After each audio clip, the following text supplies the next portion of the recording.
Hey everyone, welcome to another video here at Polygon Flow. My name is Galen, and in today's video, we'll be covering how I made this canyon scene in Unreal using Dash. The approach to this environment is simple in that we will be anchoring all the rules of the scene to two spline actors. Every adjustment that I make to the individual points along the spline will affect all the actors on one side of the canyon, making the scene highly customizable via Dash. Let's start by looking at all of the actors we will employ for this environment. I have several scanned cliff pieces here that will serve as the main elements of the canyon walls here to start. Just a quick note to say here that I employed the modeling tools to cap off the back faces of these pieces before I got started. Next, I have some ground elements to break up the terrain. I'll be doing two passes with these pieces. One that will be closer to the canyon walls with larger physical features, and the next with higher frequency details falling off from the previous set.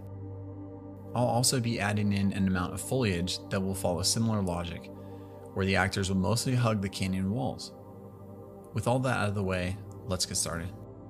Let's start by creating the main shapes for the canyon walls.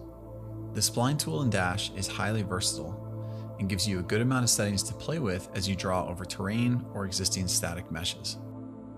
One setting I'll be adjusting here at the outset is the spacing between spline points. With the canyon wall meshes being pretty large, I want the spacing between points to be larger than the default setting here in Dash. If the spacing is too close together, then it will be difficult to make large-scale adjustments later on. Now that I've drawn out the basic shape for what I want the walls to conform to, let's pair up the logic for this spline with path scatter. Path scatter essentially just gives you a curve as a projection method and has a ton of features that we can affect in order to get the look that we are going for. Let's begin by adding in the curve we drew as the main control arm for the tool. After selecting it here in the viewport, I'll just hit the plus button here in the path scatter window to pair it.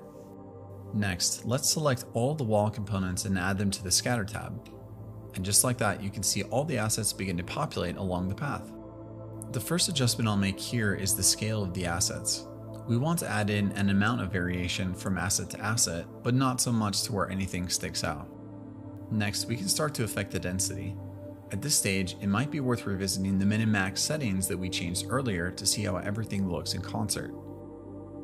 Obviously, we don't want any gaps along the path, but we also don't want too many meshes interpenetrating, so I'll likely make adjustments to this as I go. Another unique feature in path scatter is the ability to add parallel curves in the settings without drawing out new splines altogether. I won't be employing that feature here in this example, as I want to have control for each side of the canyon individually, but just be aware that this is a super useful feature if you want one or several repeating paths in your scene. There are a ton of features in the path scatter window here, so I would highly encourage you to mess around with each one of them until you get the exact look that you're going for. Now let's take a look at the ground scatter for this environment. We'll still be using the spline we initially drew out to help inform where the assets get placed, but not through the path scatter this time. To be clear, you could still use path scatter if you wanted to generate a similar effect with slightly different settings, but I chose to use the surface scatter for this use case. Let's start by loading in the necessary assets. We'll also start loading in the surface input here at the top. In my case, I generated a procedural terrain mesh using Dash and used a simple sand material across the entire surface. Next, let's load in some of the larger ground scatter elements here at the top of the window.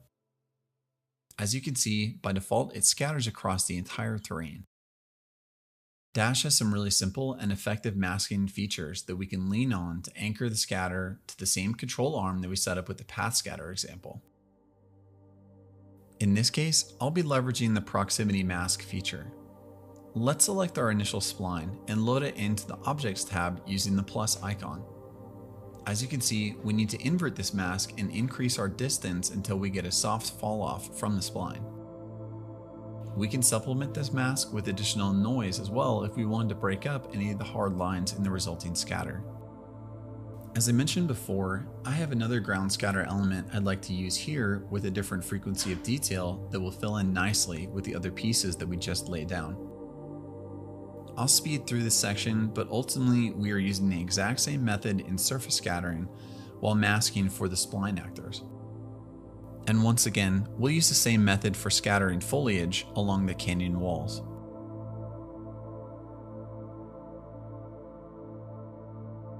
Alright, now that we have everything connected up to our initial spline, you can see that every adjustment that we make to individual spline points affects all of the actors that we are using here in the scene.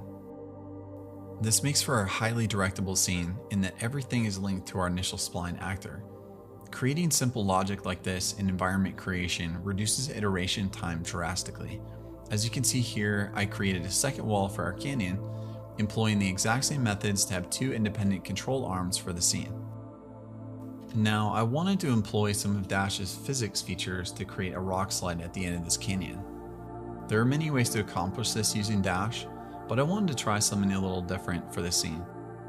To start, I've sourced a few boulder assets that I think will look pretty good for the rock slide. Next, let's type grid scatter in at the top of the toolbar. After we load the boulder assets into the instance meshes section, we can start to build out a large grid of rocks above the canyon. Obviously, the more pieces here that you create, the more intense the computation will be on the physics side of things, so be conscious of what you are loading in.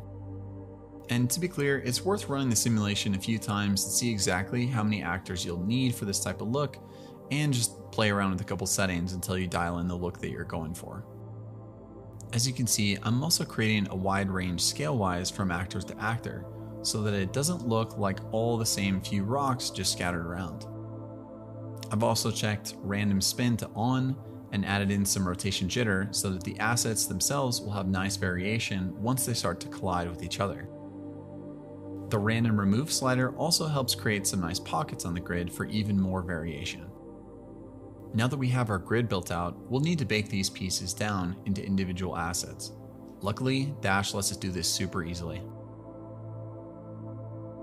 Okay, and now for the fun part. Let's open up the physics tool and watch these pieces fall into place. For a more detailed breakdown on the physics tool, here's a link to a previous video where we cover every aspect of the feature set. Suffice to say that we need to make every one of these rocks physics ready using Dash and ensure that our collision for everything above and below is set up properly. One thing that is worth pointing out philosophically is that this exact same method of world building can apply to a completely different use case. I've paired up this tropical scene with a single spline and am able to affect change super easily as a result. Obviously, the computation becomes more taxing depending on the resolution and complexity of the assets, so keep that in mind as you start to optimize this method for your own personal workflows. Alright, and just like that, we've made a really simple scene using Dash and a handful of assets. Thank you so much for tuning in, and I hope you were able to find this video useful. We'll catch you in the next one.